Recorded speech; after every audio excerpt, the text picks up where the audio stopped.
¿Qué tal, amigo? Les habla el doctor Coutinho de la Clínica de Medicina Biológica de la Ciudad de México. Hoy quiero hablarles del ADN o DNA, según en inglés o en español, el ácido desoxirribonucleico, que se encuentra en el interior de las células, en los cromosomas. Vamos a empezar. El hombre tiene 23 pares de cromosomas, igual que la mujer, nada más que en el hombre es XY y en la mujer es XX. En el óvulo se tiene 23 cromosomas, no 23 pares, igual que el esperma. Cuando se juntan para formar un producto, se vuelven a formar los 23 cromosomas. En el siglo pasado se empezó a hacer investigaciones para pues demostrar cuántos genes estaban en los cromosomas. O sea, los cromosomas tienen una forma de X y en cada uno tiene unos genes que nos van a dar las características del ser humano, en el cual se transmiten muchas cualidades de nuestros padres, abuelos, bisabuelos, etcétera. O sea, 14 personas, 2 padres, 4 abuelos, 8 bisabuelos. En el siglo pasado, como les decía, se hizo el experimento de ver cuántos genes tenía un ser humano y se esperaba que fueran aproximadamente como 100,000 genes, pero llegaron a la conclusión después de terminar el estudio que existían pues más o menos como 25,500 genes, poco más, un poco menos. Esto les extrañó mucho a los científicos y lo largo de los genes, que es muy largo si lo estiramos, pues llegaron a una conclusión, que de todo ese largo de genes, solamente el 20% constituía lo que era el cuerpo. Y los científicos dijeron que el 80% de los genes restantes era código basura. Si ustedes buscan en internet genes, les va a salir muchos artículos científicos de universidades a nivel mundial donde dicen que es código basura. La naturaleza, la conciencia, la energía universal, la Matrix o como le quieran llamar, Dios no hace nada sin algo lógico, no es un código basura. Los médicos piensan que solamente los genes transmiten la cuestión física, pero en ese código basura, que no es basura, se trae la información de nuestros padres, abuelos y bisabuelos, como dije, de sus creencias, emociones, sentimientos, forma de actuar, forma de pensar y miles o tal vez millones de programas cerebrales.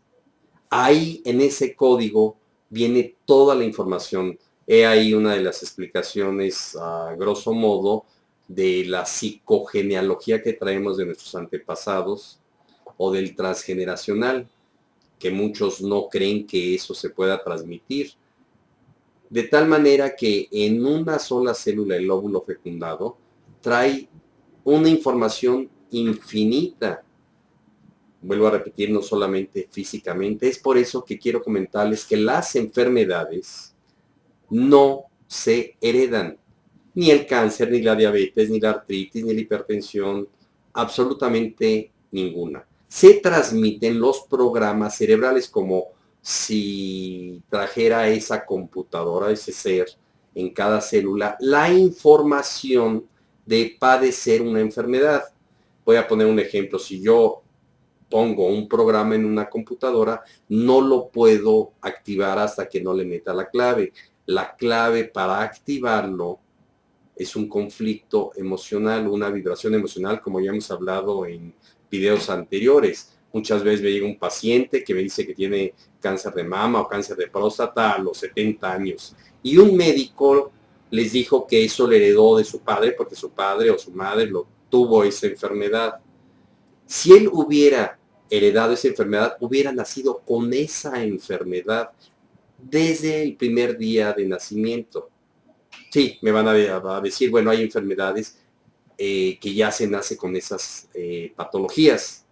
Eso es un error genético que ya lo platicaremos en otros videos, pero si a los 70, 80 años les da un cáncer o una hipertensión o una artritis, se traía la programación, pero tuvo que activarse por un conflicto emocional, de tal manera que muchos le llaman predisposición genética. Muchos médicos dicen, bueno, es que estaba ahí latente la información o ya traía repito, la predisposición, pero en realidad tuvo que haber tenido un conflicto. Es por eso que más adelante vamos a explicar, y ya hemos explicado anteriormente también, de la nueva medicina germánica del doctor Hammer, donde él lo explica perfectamente, ¿no? Entonces, en resumen, no existe código basura, ahí se trae la información de nuestros antepasados.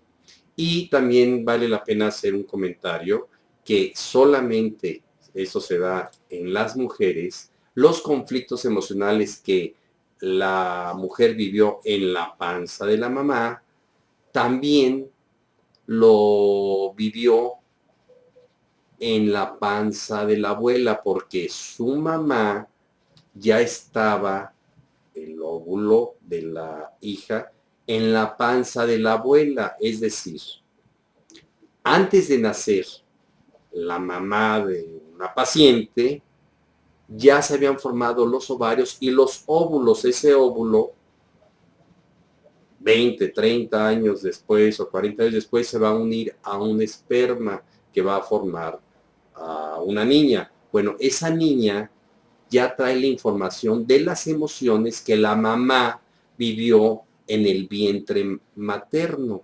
En los hombres no se da esto porque el esperma se produce 3 días después.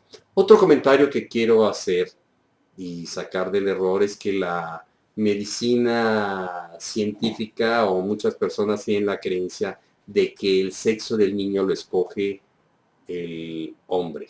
No es cierto, lo elige la mujer. Es como, por ejemplo, si yo le digo a una mujer que elija entre este color o este, vamos a suponer que elige este es el cromosoma X y este es el cromosoma Y, ella lo eligió, y cuando llega millones de espermas